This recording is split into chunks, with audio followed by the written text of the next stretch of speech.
मूर्ख साधु और चालाक ठग।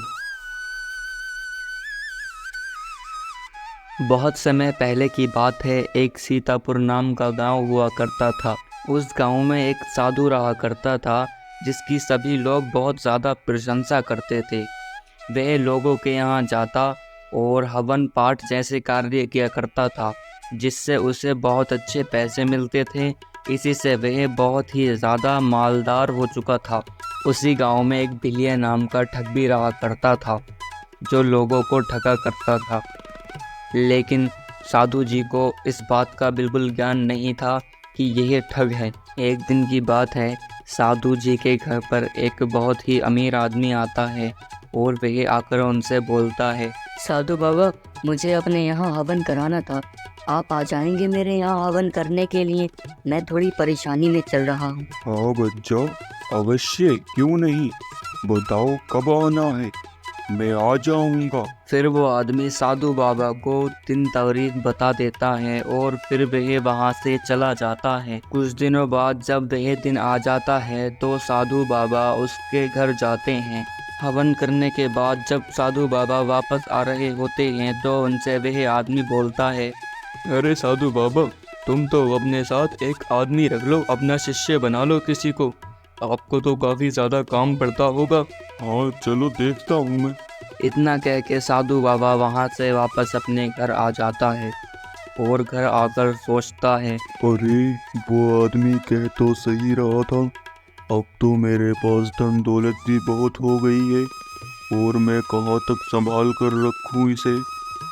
मुझे कोई ना कोई अपना शिष्य बनाना ही होगा। साधु बाबा दौलत को लेकर इतना ज़्यादा डरने लगे थे कि वे अपने खजाने की पोटली अपने साथ ही रखते थे। और उधर एक दिन वह ठग सोचता है, अरे यार, इस साधु के पास तो बहुत पैसा आ रहा है, मुझे कुछ ना कुछ करना ही होगा इससे पैसे निकालने के लिए। आखिर करूँ तो करूँ क्या। फिर उसके दिमाग में एक आइडिया आता है और अगले ही दिन वह ठग साधु बाबा के पास आ जाता है और आकर बोलता है, अरे साधु बाबा, मुझे काम की बहुत ज़्यादा ज़रूरत है और मैं बहुत परेशान चल रहा हूँ। मुझे आपका ये काम सीखना है। कृपया करके आप मुझे अपना शिष्य बना लीजिए, आपकी बड़ी कृपा होगी। फिर साधु बाबा सोचते हैं, और मुझे वैसे भी तो शिष्य की ज़रूरत थी और ये तो मिल रहा है और शायद पैसे वैसे भी कुछ ना ले। अच्छा, ऐसा करता हूँ, इसे मैं अपने साथ रख लेता हूँ, मेरे काफ़ी सारे काम करता रहेगा ये। अच्छा चलो, मैं तुम्हें अपना शिष्य स्वीकार कर लेता हूँ। आज से तुम मेरे साथ ही रहोगे, ठीक है? शुक्रिया साधु बाबा, शुक्रिया। अब वह साधु बाबा के साथ रहने लगा था।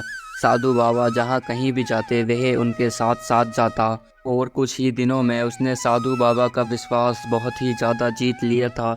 इतना कि अब साधु बाबा को लगने लगा था कि मेरी रूह मेरा साथ छोड़ सकती है लेकिन मेरा शिष्य मेरे साथ धोखा नहीं कर सकता। एक दिन साधु बाबा जब अपने घर पर होते हैं तो एक व्यक्ति उनके पास आता है और बोलता है, अरे साधु बाबा, मुझे अपने यहाँ पूजा करानी थी, क्या कर देंगे आप? हाँ बच्चा, क्यों नहीं, हो जाएगी पूजा, मैं आ जाऊँगा। फिर वह आदमी साधु बाबा को दिन तारीख बता देता है और कुछ दिनों बाद जब वह दिन आता है तो साधु बाबा अपने शिष्य के साथ उस व्यक्ति के घर जा रहे होते हैं जिसके घर पूजा करनी होती है। तो रास्ते में जाते जाते सामने उन्हें एक नदी दिखाई देती है।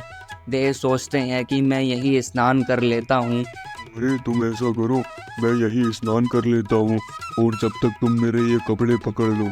साधु बाबा अपने खजाने की पोटली और बाकी सारा सामान वहाँ निकाल कर रख देते हैं और जैसे ही पानी में छलांग लगाते हैं तो वह ठग उनका सारा सामान लेकर वहाँ से भाग जाता है। इससे हमें यह सीख मिलती है कि हमें कभी भी किसी को बिना जाने उस पर विश्वास नहीं करना चाहिए।